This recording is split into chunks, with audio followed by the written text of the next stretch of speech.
Kasus ini kan bermula ketika seorang warganet Korea itu mengatakan bahwa dirinya itu merupakan mantan pacar dari Lukas.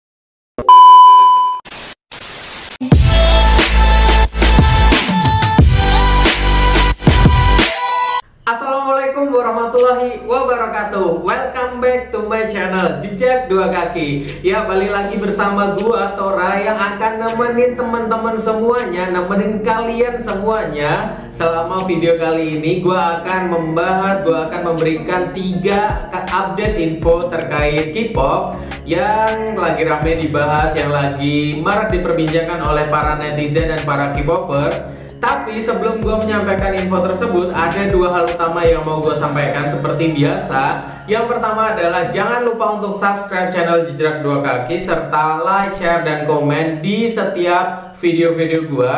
Serta yang kedua adalah tetap untuk jaga kesehatan, taati protokol pencegahan COVID-19, serta tetaplah berarti untuk hidup lo, dan tetaplah melangkah apapun yang terjadi, karena langkahmu hari ini adalah ceritamu untuk esok hari.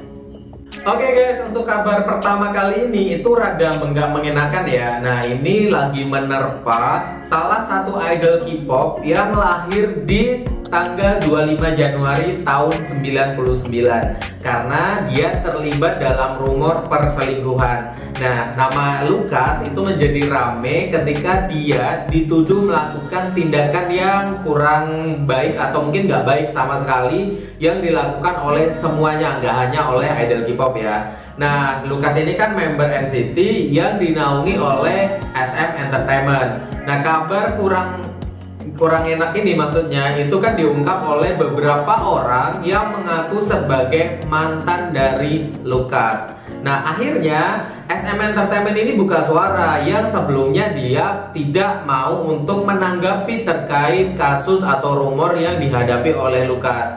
Agensi merilis permintaan maaf pada tanggal 25 Agustus 2021, tepatnya pada hari Rabu ya guys ya. Nah, dia meminta maaf karena sesuatu ataupun hal yang diakibatkan oleh salah satu anak asuhnya lah, atau mungkin anak didiknya dari agensi tersebut. Nah, pada hari yang sama juga Lukas juga melakukan permintaan maaf di akun Instagramnya, dan dia menyampaikan ada kata-kata kayak permohonan maaf untuk orang-orang yang selama ini sudah mendukungnya, entah itu keluarga, teman, fans, ataupun tim di labelnya ataupun di tim di grupnya dia ya. Nah, kasus ini kan bermula ketika seorang warganet Korea itu mengatakan bahwa dirinya itu merupakan mantan pacar dari Lukas. Dia mengungkap bahwa Lukas telah berselingkuh dan melakukan gaslighting. Nah, ini kayak semacam ghosting ya.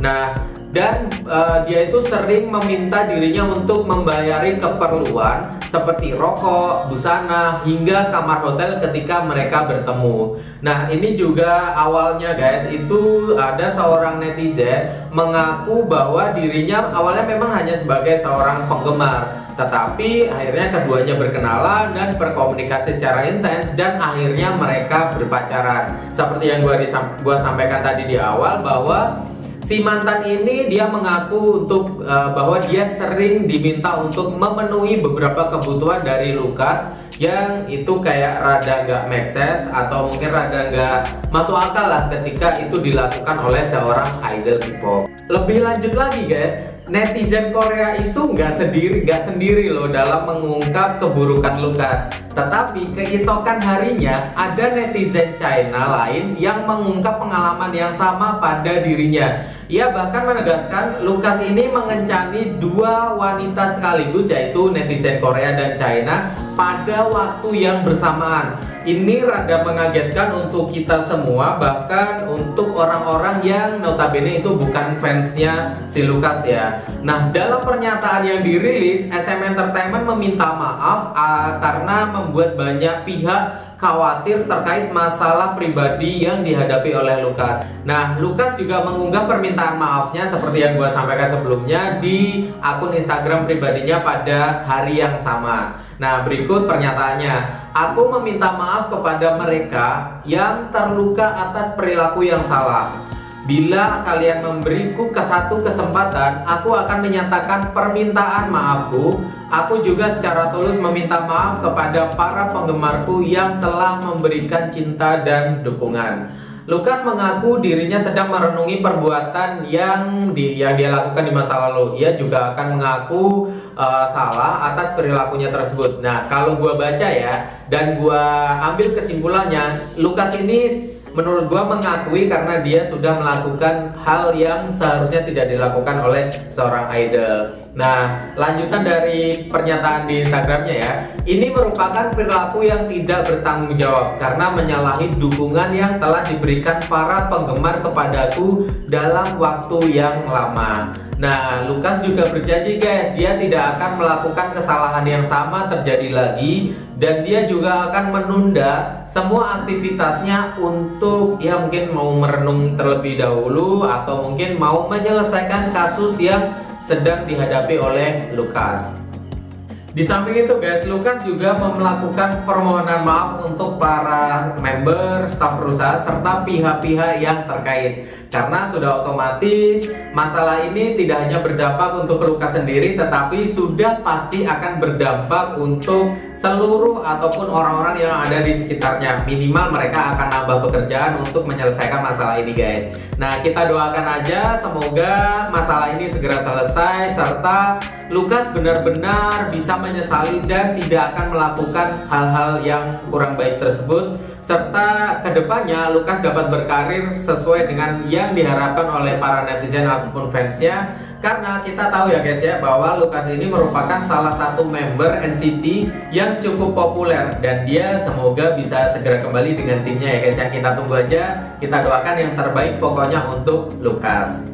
Oke guys, untuk kabar selanjutnya kali ini itu datang dari salah satu girl group legend di Korea Selatan, yaitu SNSD atau Girls' Generation. Nah, ini kan sudah gua buat ya konten di sebelumnya bahwa SNSD ini akan menghadiri acara variety show yaitu Yo Quiz on the Block. Nah, dia menjadi bintang tamu di acara tersebut yang dipandu oleh Yoo Jae-suk dan Joo Se-ho maksudnya. Nah, variety show ini adalah yang pertama kalinya dihadiri oleh SNSD sebagai full team atau full group dalam waktu setidaknya 4 tahun terakhir. Nah, otomatis para fans ini super excited dengan kehadiran SNSD dengan full member, karena sudah selama 4 tahun tersebut bisa kita ambil kesimpulan mereka tidak pernah hadir dalam satu event dengan full member. Akhirnya guys, kata kunci atau keyword dari SNSD ini itu sempat trending di berbagai negara. Preview episode mereka pun akhirnya mendapatkan respon yang sangat positif, dan netizen dibuat super excited dengan bermunculan seperti ucapan-ucapan untuk SNSD karena mereka sudah muncul atau kembali lagi setelah sekian lama mereka tidak ada kabarnya. Para fans dan netizen ini mengakui sangat emosional dengan melihat klip preview SNSD full group di acara variety show yaitu Yo Quiz on the Block. Nah, ini gua bacakan sedikit komentar dari para netizen ya guys ya. SNSD, kita selamanya SNSD. Wow, gila, aku menangis. Mereka semuanya sangat cantik-cantik. Nah, itu gue bacakan satu aja komentar karena menurut gue itu sudah mewakili kebahagiaan para fans serta para netizen yang sudah menanti comebacknya si SNSD ini. Nah, netizen ini akhirnya juga menganggap dan percaya bahwa setelah datangnya SNSD di acara Yo Quiz on the Block, ini akan mengakibatkan rating dari acara tersebut akan meroket, bahkan mungkin saja trending, mengingat kita tahu bahwa SNSD sudah tidak pernah berkumpul full team selama 4 tahun. Ya, semoga aja benar-benar terjadi serta memberikan dampak yang positif untuk semua pihak. Sekali lagi gue mengucapkan selamat untuk SNSD dan para penggemar yang ikut berbahagia atas kembalinya SNSD ke publik. Oke guys, itu tadi update dari SNSD ya. Nah, untuk update ketiga kali ini itu datang dari salah satu idol sekaligus aktor yaitu Park Hyo Joon. Nah, akhirnya dia ini buka suara terkait desas-desus kasus yang baru-baru ini menyeret namanya. Nah, pada tanggal 24 Agustus, beberapa hari yang lalu, akhirnya dia mengklarifikasi terkait tuduhan yang mengarah ke dirinya melalui fan cafe. Ini berikut pernyataan dia ya guys ya. Kamu tahu bahwa artikel tak berdasar telah mengganggu kalian selama beberapa hari. Tuduhan bahwa aku secara pribadi menghubungi penggemar dan melakukan pelecehan seksual kepada mereka itu tidak benar. Nah guys, sebelumnya ada salah satu YouTuber di Korea sana yaitu Kim Yong Ho dari Garo Zero Institute bersama informan merilis video yang menyatakan bahwa Yochun mendekati penggemarnya dan mencoba untuk melakukan hubungan seksual. Nah, informan tersebut menjelaskan seperti ini. Sebagai seorang fans yang mendukung Park Yochun, aku mengirimnya DM Instagram yang mengatakan kepadanya untuk tetap tabah. Kemudian tiba-tiba dia mengirimku voice note. Aku mengalami kesulitan, jadi bisakah kita bertemu dan pergi minum bir? Nah, itu yang dikatakan oleh Park Yochun kepada penggemar yang melakukan DM tersebut ya guys ya. Lanjutnya, aku terkejut dan aku menolak lalu mengatakan tidak ada tempat yang bisa dikunjungi selama pandemi ini. Kemudian dia menghubungiku menggunakan aplikasi yang berbeda. Dia bahkan mengirimku lagu-lagu yang sedang dia kerjakan. Aku terus berbicara dengannya untuk beberapa saat, tetapi kemudian dia tiba-tiba memintaku untuk melakukan threesome dengan dia dan seorang temanku. Aku memiliki rekaman percakapan ketika dia mengatakan itu. Nah, kalau itu benar-benar terjadi ya guys ya, itu sih parah banget ya kalau menurut gua, karena yang dilakukan oleh Yochun ini sudah sangat melampaui batas sebagai seorang idol K-pop kepada penggemarnya. Dan ini kalau memang benar terjadi sudah otomatis pasti akan menghancurkan karir dari Yochun, bahkan kehidupan pribadinya pun akan ikut terganggu. Guys, kalau kalian mengikuti si Yochun ini ya, dia kan tidak pertama kalinya ya ini mendapatkan tuduhan atau rumor-rumor yang diarahkan kepadanya, karena sebelumnya atau tahun-tahun sebelumnya dia juga menerima tuduhan seperti dia dituduh berjudi di Macau dan Filipina. Dan yang lebih mengejutkan lagi, tuduhan ini berasal dari CEO-nya sendiri. Wow, ini rada nggak masuk akal.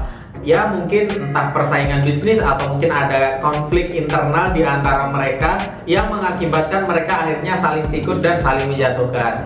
CEO agensi Park Yochun di Korea yaitu Ri Cielo atau A mengungkapkan bahwa Park Yochun pernah berjudi di Macau dan Filipina. Awalnya mulai di Macau, tetapi setelah kehilangan banyak uang di sana, dia pindah ke Filipina untuk menebusnya. Buktinya ada dan akan diserahkan ke pihak berwajib untuk diselidiki. Nah, itu tadi pernyataan dari CEO-nya yang menyatakan bahwa dia ini memiliki bukti yang kuat untuk membawa si Yochun ini supaya dia diselidiki ataupun mendapatkan hukuman yang sesuai dengan yang dibayangkan ataupun yang dianggap sebagai pelanggaran yang dilayangkan oleh si CEO.